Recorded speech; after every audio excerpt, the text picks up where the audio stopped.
felvitte az Isten a dolgunkat. De most aztán adok én is azoknak a nyavajás kereskedőknek. Kellett nekik kérvényezgetni, panaszra menni. Hé, ki van ki?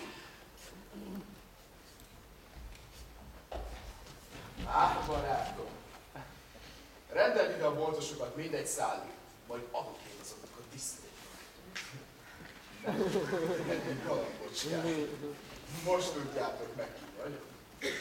Érezte mindenkit, aki panaszra ment, aztán adtutár mindenkinek, hogy milyen szerencsével áldotta meg maga az Isten a polgármester házát. Férjhez megy a lányom, mégpedig nem akárkihez. Olyan hatalmassághoz, amilyen még nem volt. Minden az ő kezében van. Minden. Minden! Húzzasd meg a harangokat! Hű, a kutya fáját! Ha ünnep, akkor legyen ünnep! Mehetsz! Most hát maguska. Hol tudja? Itt, nagy Szentpetren. Persze, hogy Szentpéter várott. Már hogy maradnánk itt? Hát akkor Szentpetren. Ahogy tetszik. Gondolkoztam nagyon helyet ma. Kifoghatok valami nagy hivatal? A bőn pertuk ma a miniszterekkel. Kibe jár az udvarnál?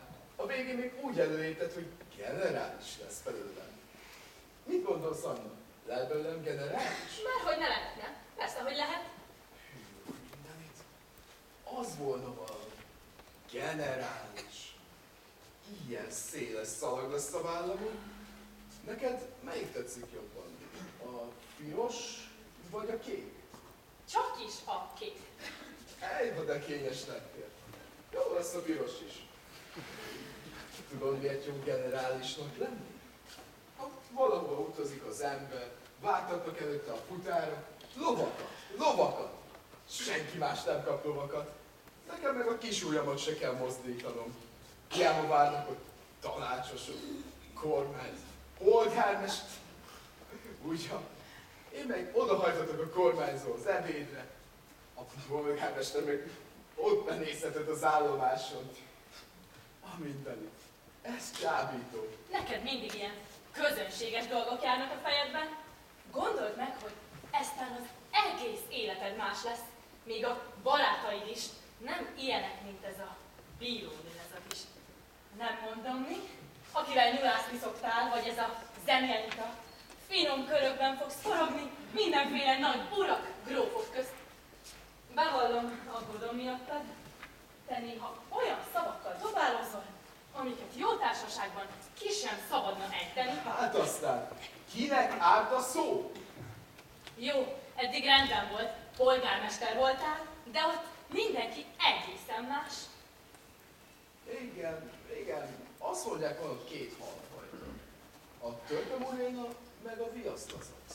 Ha már csak rásándít, az csorog két oldalt a nyelven. Neked csak a hal kell. Én azt akarom, hogy a mi házunk legyen az első egész Péterváron, és a Budaáromban olyan ámra illet úszon, hogy csak pislogjon, aki belép, mint hal a szatyorban.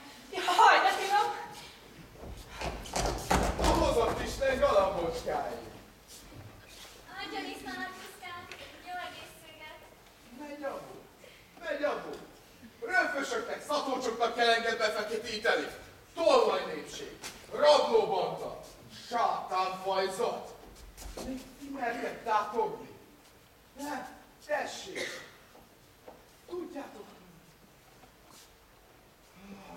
Istenem, nem tudok mit kezdeni veletek, csak becsapjátok a népet, csak lopjátok a kincstárat, csak pöffeszkednek, gyűlesztitek a hasatokat. Mi vagyunk a kereskedők, polgárok vagyunk, semmivel se alábbvalóbbak, mint a nemesek, hozzánk ne érj! Hű, a ronda pofátokat! A nemes megtanulja a tudományokat, hogyha alulról verik is beléjük velük. De kölyök korotokban csalással kezditek.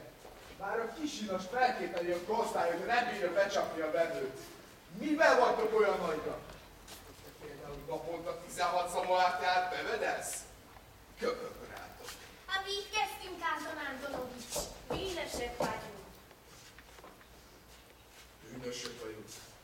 Hát elfelejtetted, hogy ki segített nektek, amikor hidat építettetek, és 20 000-et számoltatok 100 rubenára gerendáért. Én te büdös! Ha elárultak volna, már rég Szibériában rohadtál. Megrontott bennünket a sátán. Fogadjuk az élő Istenre, hogy többet nem megyünk panaszra. Kérj engesztelésre, amit csak kívánsz, de bocsáss meg nekünk. Bocsáss meg. Bocsáss meg. Most persze a lábam előtt heversz. De miért? Mert én kerekedtem felül. De hogyha én maradtam volna alul, jó, rám tapostál volna. Még el is kentél volna.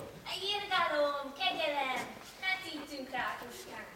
Ne tégy tönkre. Most persze ne tégy tönkre. Majd ki tudnám tekerni. Elég volt. Nem vagyok bosszúálló természet. Köszönjétek magának az Istennek. De aztán most nyissátok ki a fületeket. Az én lányomat nem valami közönséges kurtanemes veszi el. Úgy vigyázzunk a játszójátékkal. Megértettétek? Ezt nem hisztátok meg egy kis sóseringgel, meg süvegcikorral. Menjetek Isten hírével! Végeztem!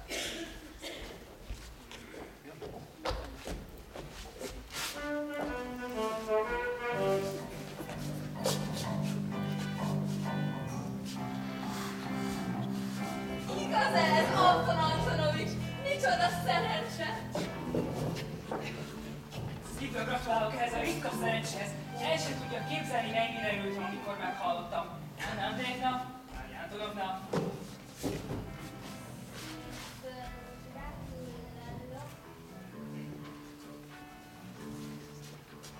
Anton Antonovics, tiszta szívből gratulálok ehhez a nagy szerencséhez.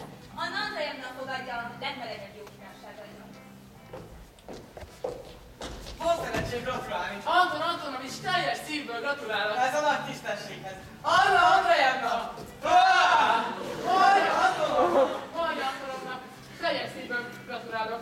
Fogadj az életben sok boldogság, aranyos ruhát, finom tegyveteszek. Mária Antonovna, adja az Isten nagynak gazdaságot, meg egy icipiti fiúskát, ekkorát né. Szóval nincsenek ilyetles, hogy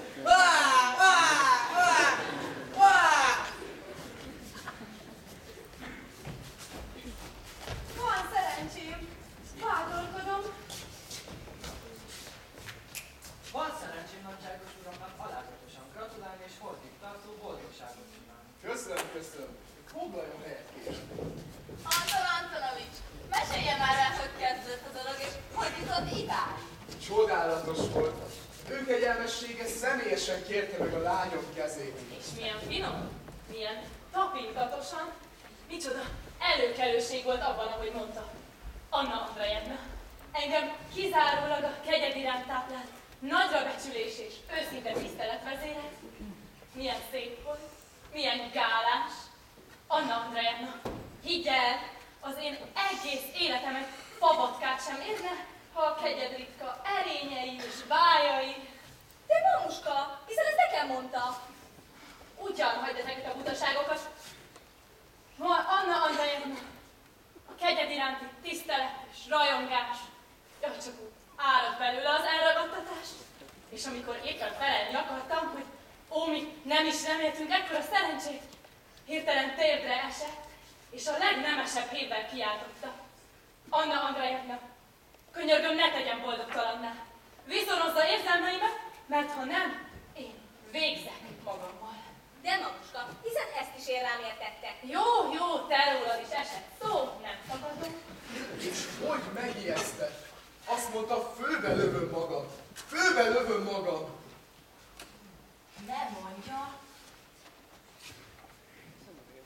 Hát igen.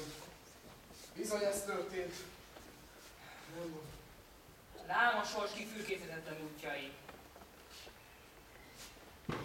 Ugyanis ez nem a sors, ez az érdemjutalma.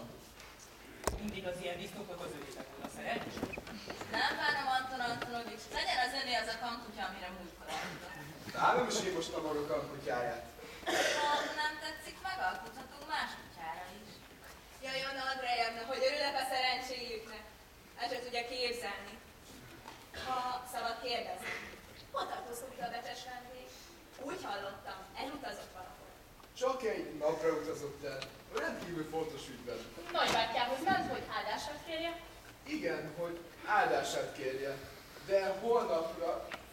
Hasz! Kedves egészségére, nagyságos uram. Isten éltesse sokáig, Anton Antonovics! Hogyan nyavajassam felé? Alázatosan köszönöm. Viszont kívánok. Ezentúl Pétervárat fogunk lakni. Itt ugye a levegő is olyan ízés, olyan vidékies. És az uram különben is generális lesz. Igaz, ami igaz. Megmondom úgy, ahogy van. Az ördög vigyel, roppant szeretnék generális lenni. Adja a jóisten! Nagy hajónak nagy víz kell. Amilyen az érdem, olyan a tisztesség. A végén még csak ugyan generális lesz. Pont a te hasadra való az a szalag. Tehénen a gatya. Barátocskám, lassan a tested. Vannak itt külön levények is, akikvel eddig még nem lett generális. Ha úgy fordul, hogy valami kérésünk lesz, ne tagadja meg a pártfogását. Jövőre a városba küldöm a fiamat állami szolgálatra. Kérem, támogassa majd. Legyen atya helyett atya. Ami engem illet, örömmel teszek meg mindent. Antósa, te mindent mindjárt megígérsz. Először is nem lesz időd az ilyesmire. Ugyan lelkem, ennyit igazán megteltek néha. Néha. De ne pazarold a pártfogásodat mindenféle inci-pinci alakokra. Hallják, hogy beszél róla? Én ismerem jól. Csak ültesse az asztalhoz, mindjárt a lábát is felrakja rá. Uraim, hölgyeim, tökéletesít, akik mi revizornak hívtünk. Nem revizor. Micsoda? Nem revizor? Sose volt. Itt ez a levél, világosan beszél. Milyen levél? Az ő levele. Hoznak nekem egy levelet a postára. Nézem a címet. Posta utca. Elmúlt benne a vér. No, gondolom ennek valami nincs ennyire itt a hivatalomban. Most besúgja a postaigazgatóságnál. Fogom a levelet, felbontom. Hogy mert ilyet tenni? Én magam sem tudom. Valami természet fölötti erő szállt meg. Már éppen hívtam a futárt, hogy bátor tavakkal küldjem a szekeret, mikor hirtelen olyan kíváncsiság fogott el. Én még ilyet soha életemben nem éreztem. Nem bírom, egyszerűen nem bírtam magammal. Az egyik fülemben, mintha azt hallanám. Felnebocs, már véged van. A másik fülemben meg azt súgta az ördög. Bonts fel. Ahogy a pecsérthez érek, tűz fut végig az ereimmel. Ahogy felbontom, még ha én is megfagy bennem, reszketett a kezem, forgott velem a vizet. Hogy merésztette felbontani egy ilyen magas méltóság levelét? Épp az, hogy se nem magas, se nem méltóság. Hát akkor micsoda? Se ez, se az. Tudja az ördög miféle. Se ez, se az! Ördög tudja miféle! Hogy mer ilyet mondani? Azonnal letartóztatom! Kicsoda? Maga? Igenis, én. Ahhoz korábban kellett volna felkelnie. Tudja maga, hogy az ember elveszi a lányomat? Hogy én generális leszek? Ha akarom, Szibériába toloncoltatom. Ugyan, Anton Antonovics, Szibériába nem lesz az egy kicsikét messze. Majd inkább felolvasom ezt a levelet. Parancsoljak, hogy felolvassam? Olvasson! Édeskomám, Tabicskim, sietek megint, milyen csodák estek velem. Az úton valami hadnagyocska úgy megkopasztott, hogy egy piti nélkül maradtam. A fogados már le akart ültetni, de mi történik? Pétervári eleganciámról és kavalléros ábrázatokról ítélve egy egész város főkormányzónak néz. Most a polgármesternél lakom, nincs egyéb gondom, mint nyakra főre udvarolgatni a házi kisasszonynak, meg a mamának. Csak azt nem tudom még melyikkel kezdjem. Valószínűleg a mamát veszem előbbre, mert igencsak elszám asszonságnak látszik. Emlékszel, komám, milyen szűk napokat láttuk? Hát hol voltak azt a komám? Mindenki pénzeltől. Van, amennyi szökkelt. Tud a figurák az itteniek? Meghalnál a rögéstől. Tudom, cikkeket írogat. Hát ezeket festem. Itt van először a polgármester. Buka, mint a szamár. Lehetetlen. Ez nincs benne. Tessék, olvasom magam. Lehetetlen. Ezt maga írta bele. Már hogy írtam volna bele én? Olvassa már! A polgármester, buta, mint a szamár. Hogy mondja vajon? Mit olvassa kétszer? A levélben is csak egyszer van. Buta, mint a szamár. A postafőnök kisasszony is. Nincs kap példán. Nagyon illetlenül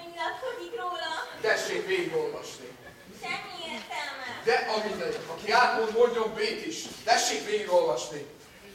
Talán majd én.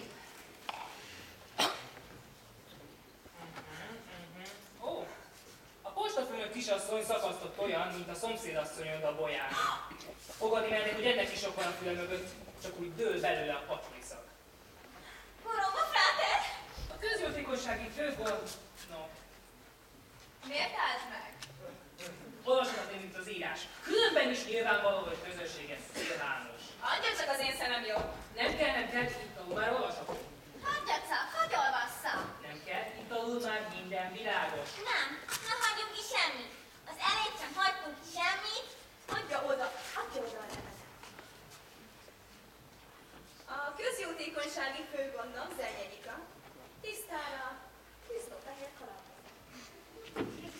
Nem, azt hiszi, hogy ez vicces. Disznót fehér kalapban. Hát kérdem én, látott már valaha disznót fehér kalapban? A tanfelügyelő meg csak úgy bűzik a hagymától. Bizony Isten, soha életemben nem volt a számba hagyma. Hát Isten legalább én rólam nem ír. A járásbírónő. Na tessék. Nem gondolják, hogy ez a levél egy kicsit hosszú? Egyébként is minek töltjük az időnket ilyen butaságokkal? Nem. Csak olvassa. Olvassa már! A járásbírónő Jakina Csakina a legteljesebb mértékben stupid. Ez bizonyára valami külföldi szó. Tudja az ördög mit jelent? Jó, hanem sírcsapó volt, hogy valami még rosszabbat. Különben igen jángol vendégszerető népség. Tudod, Rabicskin komán már azon vagyok, hogy magam is írásra adom a fejemet. Unom így az életet. A szellem is megéhezik valami táplálékra.